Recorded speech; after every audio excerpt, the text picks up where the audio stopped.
বোলপুর শহরের প্রধান সমস্যাগুলির মধ্যে অন্যতম টোটোর উৎপাত।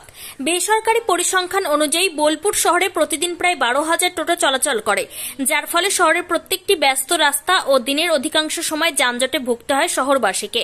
বড় রাস্তা ছাড়াও শহরের গলি রাস্তাগুলিতেও টোটো চালকদের উৎপাত চরম আকার নিয়েছে। অতিরিক্ত ভাড়া নেওয়া, যাত্রী ও পথচারীদের সঙ্গে দুর্ব্যবহার, ট্রাফিক নিয়ম না মানা সহ একাধিক অভিযোগ রয়েছে টোটো চালকদের বিরুদ্ধে।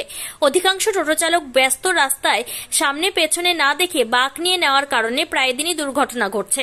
আর এই সমস্ত কিছুই বোলপুর পৌরসভা ও প্রশাসনের চোখের সামনে ঘটলেও তারা নির্বিকার বলেই অভিযোগ স্থানীয়দের। একাধিকবার টোটো নিয়ন্ত্রণে বিভিন্ন রকম পদক্ষেপ গ্রহণের কথা জানিয়েছে পৌরসভা, কিন্তু সেই সমস্ত কিছুই শুধুমাত্র খাতায় কলমে আটকে রয়েছে, আর বাস্তব পরিকল্পনা গ্রহণ করা হয়নি। তার ফলে চরম সমস্যার মধ্যে রয়েছেন বোলপুরের বাসিন্দারা। তারা চাইছেন দ্রুত পুলিশ প্রশাসন ও বোলপুর পৌরসভা কঠোর পদক্ষেপ নিয়ে এই টোটো সমস্যার সমাধান করুক। বোলপুর পৌরসভার চেয়ারম্যান পর্ণা ঘোষ জানিয়েছেন, বেশ কয়েক মাস ধরে এই সমস্যায় নজরদারি করা হচ্ছে। ইতিমধ্যেই টোটোর স্ক্যানার ও নম্বর প্লেট অনুযায়ী বোলপুর শহরে এই বাহন যাতায়াত করবে।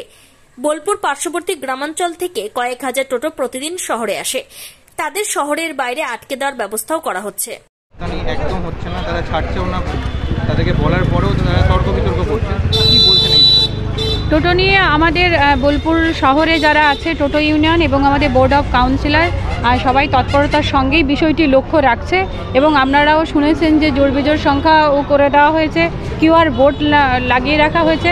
তো আমরা তো নজরদারি করছি, তা সত্ত্বেও যখন এরকম ঘটনা ঘটছে আমরা নিশ্চয়ই লক্ষ্য রাখবো যাতে বোলপুর শান্তিনিকেতন মানুষ মানে টোটো থেকে নিস্তার পায়।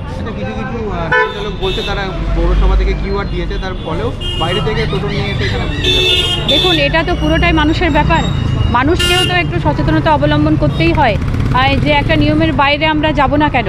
আসলে মানুষও যদি সাহসিকতার সঙ্গে এটা করে তাহলে আমাদের নজরদারিটা আর একটু বাড়াতে হবে। তবে আমরা কখনোই চাইবো না যে বোলপুর শান্তিনিকেতনের মানুষ এই টোটোর কবলে পড়ুক এবং দুর্ঘটনার হাতে পড়ুক, এটা আমরা কখনোই চাইবো না, আমরা লক্ষ্য রাখবো।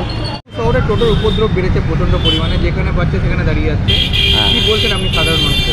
সাধারণ মানুষ পৌরসভা খানিক সিদ্ধান্ত দায়িত্ব নিতে বলবো যাতে রাস্তা যানজট তাদের কমে, বা জনসাধারণ যেন মানুষ সুস্থভাবে চলাফেরা করতে পারে। যেখানে সেখানে খুশি টোটো দাঁড়িয়ে যাচ্ছে, রাস্তাঘাটে দেখা দেখি নাই, যেখানে সেখানে প্যাসেঞ্জার নামছে উঠছে, নিয়ন্ত্রণের বাইরে। জনসাধারণ যারা পথ চলতি যাত্রী বা তাদের একটু অসুবিধার মধ্যেই আছে, এই আর কি। দিনের পর দিন টোটো বেড়েই চলেছে, কীভাবে দেখছেন? দিনের পর দিন টোটো বেড়ে চলেছে, রাস্তাঘাটে বেরোনো খুব সমস্যা হয়ে যাচ্ছে। ছোটো গাড়ি, 2 চাকা বাইক নিয়েও সমস্যার মধ্যে মানুষকে পড়তে হচ্ছে, টোটোর অ্যারেঞ্জমেন্টে হতেও সমস্যায় পড়তে হচ্ছে। এইরকম টোটোর উপদ্রবের জন্য গাড়ি পার্কিংয়েও জায়গা থাকে না, এমন এই যে বাজারের মধ্যে। আপনার নাম? আমার নাম কৃষ্ণ পাল। শহরে প্রচণ্ড টোটো যান চলাচল বেড়ে চলেছে। দিন দিন শান্তিনিকেতনের মধ্যে যে ভিড়, সেই ভিড়ও প্রচণ্ড টোটোর কারণে হচ্ছে, ফলে যাতায়াত প্রবলেম হচ্ছে। কি বলতে চাইছো এই নিয়ে তোমরা ছাত্রী হিসেবে বা সাধারণ মানুষ? আসলে এখানকার টোটোরা বাইরে থেকে যারা আসে তাদের কাছ থেকে বেশি রেট নেওয়া হয়, আর খুবই রেট নেয় এখানে, এটাই বলবো। আর মানে কি বলবো, মানে যতটা যেই মানে রেট যতটা নেওয়া উচিত তার থেকে বেশি নেয়, বেশি চেয়ে ফেলে। এবার আমরা বলে বলে তারপরে কমিয়ে নিই রেটটা। না, আমরা তো প্রচণ্ড বলি, তাও বলি যে না কমাও, তাও কমাতে চাই না, কিন্তু তাও কিছু করার নেই। আচ্ছা, এই টোটোর কারণে ভিড় হয়? হ্যাঁ, খুব জাম, যাতায়াত তোমাদের খুব প্রবলেম হয়। প্রবলেম তো সেটা হয়। কি নাম তোমার?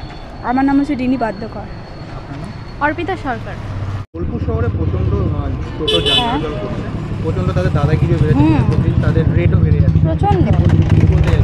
এই যে টোটো চালকরা দেখে না পর্যন্ত, যেখানে সেখানে মেরে দেয়, চলে যায় সাইকেলে যারা চলে। তো যে কোনো অনুষ্ঠানে বা যে কোনো আমাদের বোলপুরে যা হয়, তো সেগুলোতে যখন টোটো বন্ধ থাকে তো অনেক সুস্থ স্বাভাবিকভাবে অনুষ্ঠানগুলো সম্পন্ন হয় এবং ভালো হয়। তো আমার মনে হয় টোটোর এত উপদ্রবটা খুব একটা ঠিক না। কিভাবে দেখছো তোমরা? আমরা যে স্কুল কলেজ আসছি বা কোনো কাজ করতে বেরোচ্ছি, এত উপদ্রব থাকে, আমরা কোনো রাস্তা ক্রস করতে পারি না, গায়ে চাপিয়ে দিয়ে চলে যায় টোটো, তো খুবই অসুবিধা হয়। হ্যাঁ, মোটামুটি বেশি নেই, আবার একটু ঠিকঠাক করে নিলে হয়তো তখন কমও নেই। বোলপুর থেকে বিশাল দাসের রিপোর্ট, তারাপীঠ টিভি।